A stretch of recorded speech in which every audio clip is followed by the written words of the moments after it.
Good morning, kind and rising stars. Are you ready for Gregor the Overlander by Suzanne Collins? We're on chapter 18. We did such a nice job of reading during March's reading month, but we haven't finished the book yet. We left Gregor with Luxa about to be bitten by that spider, that giant spinner, the queen of the spiders. And Gregor was so scared for her, even though she's been kind of nasty to him. She hasn't been especially nice.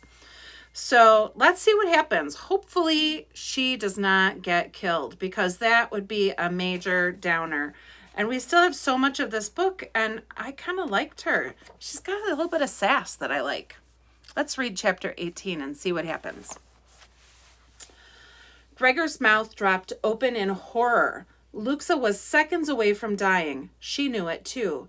She was writhing in terror, trying to bite through the silk rope at her wrist with her teeth, but it was too strong. He felt around desperately for a weapon. What did he have? Diapers? Cookies? Oh, why hadn't they given him a sword? He was the stupid warrior, wasn't he? His fingers dug in the leather bag and closed around the root beer can. Root beer! He yanked out the can, shaking it with all his might. Attack! Attack! He yelled. Just as the fangs were about to pierce Luxa's throat, he flew up and popped the soda can top.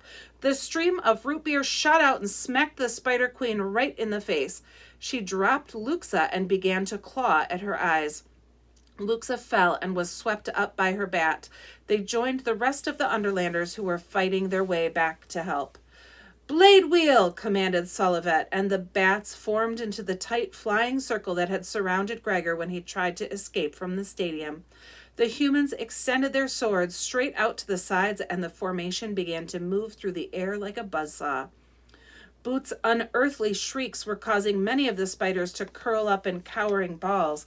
Whether it was the noise, the blade wheel, or fear of the root beer, Gregor didn't know. All he knew was that in a few minutes they were flying free and leaving the spiders far behind. Gregor unclenched his legs when he realized he was probably squeezing the life out of his bat. In one hand, he still held the half-empty can of root beer. He would have taken a drink if he'd thought he could swallow. Boots' screams soon became whimpers. She put her head on his shoulder and crashed. She'd been so upset she made little gasping sounds in her sleep. Gregor turned and placed a kiss on her curly head. Luxa was stretched out on her back, alive, but wiped out. He saw Solivet and Vicus flying near her, speaking. She nodded, but didn't sit up. They took the lead, and the bats sped even faster into the darkness. They flew a long time down deserted passages. Gregor saw no sign of life, either animal or plant. Eventually, Solivet and Vicus waved them down, and the party landed in a vast cavern at the mouth of a tunnel. Everybody practically fell off the bats and just lay on the ground. Temp and Tick seemed almost comatose from fear. The bats staggered together and pressed into a tight, trembling knot. After a while, Gregor heard himself speak up. So, isn't it time I had a sword? There was a moment of silence, then all of the Underlanders burst out laughing. They went on and on. Gregor didn't really get the joke, but he laughed along with them, feeling the darkness drain out of his body. The laughter woke Boots, who rubbed her eyes and said cheerfully, "Where's Spider?" Somehow, that set everybody off again. Pleased with the response, Boots kept repeating, "Where's Spider? Where's Spider?" to appreciative laughter. "Spider go bye-bye," said Gregor finally. "How about a cookie?" "Yes," said Boots, without a trace of anger over the earlier cookie incident. There was one great thing about her. Once she'd melted down and napped, she transformed back into her own sweet self again. When they realized the princess did not in fact hate them, Temp and Tick rallied and ran around playing tag with her. Marith started to prepare food, but Solivet ordered him to lie down and prop up his leg. She and Vicus made dinner while Henry and Marith played some kind of card game.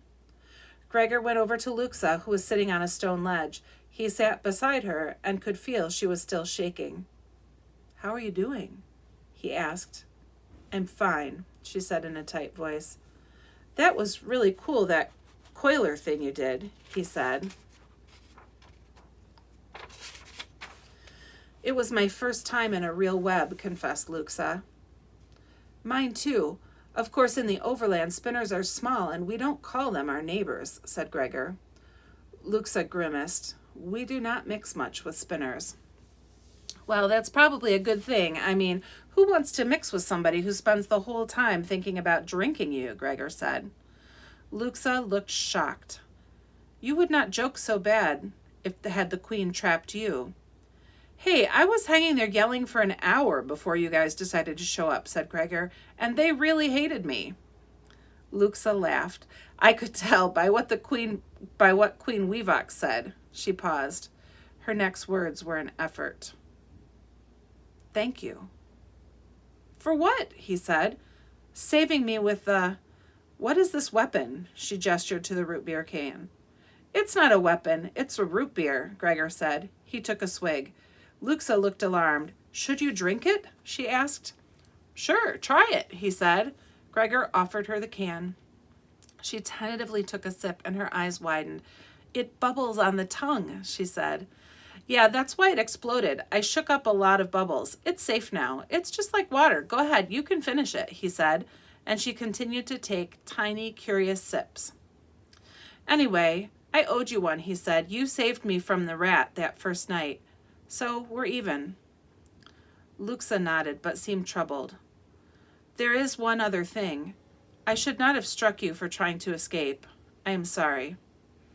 And I'm sorry I called your home creepy. It's not like it's all creepy. Some of it's great, he said. Am I creepy to you? Asked Luxa. Oh, no. Creepy is like spiders and rats and, things that make chills run down your spine. You're just... difficult, said Gregor, trying to be honest but not flat out rude. You too. You are difficult to, make do things, said Luxa. Gregor nodded, but he rolled his eyes when she wasn't looking. It was hard to imagine anyone more stubborn than Luxa. Vicus called them all to dine, and even the roaches felt comfortable enough to join the circle. I am drinking Gregor's spinner weapon, announced Luxa, holding up the root beer can. He had to explain about the root beer all over again, and then everybody had to try a sip. When the can got to Boots, he said, Well, that's the end of that, thinking she'd guzzled down the last few swallows, but instead she poured out 2 little puddles. Beak bugs, she said, pointing to the first puddle.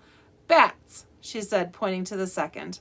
Both sets of animals obligingly drank up the root beer. I believe Boots to be a natural ambassador, said Vicus, smiling. She treats all with an equality I myself aspire to. Come, let us eat. Everyone dug in like they'd never seen food before. When he slowed down enough to actually taste his food, Gregor asked the question that had been worrying him since they'd escaped from the spiders. Can we still go on the quest without the spinners? That is the question, said Vicus. That is the question we must all consider. Clearly we cannot expect any spinners to join us willingly. We should have seized 2 when we had the chance, said Henry darkly. The prophecy said the spinners must assent, said Vicus. However, we know the rats have taken many spinners prisoner.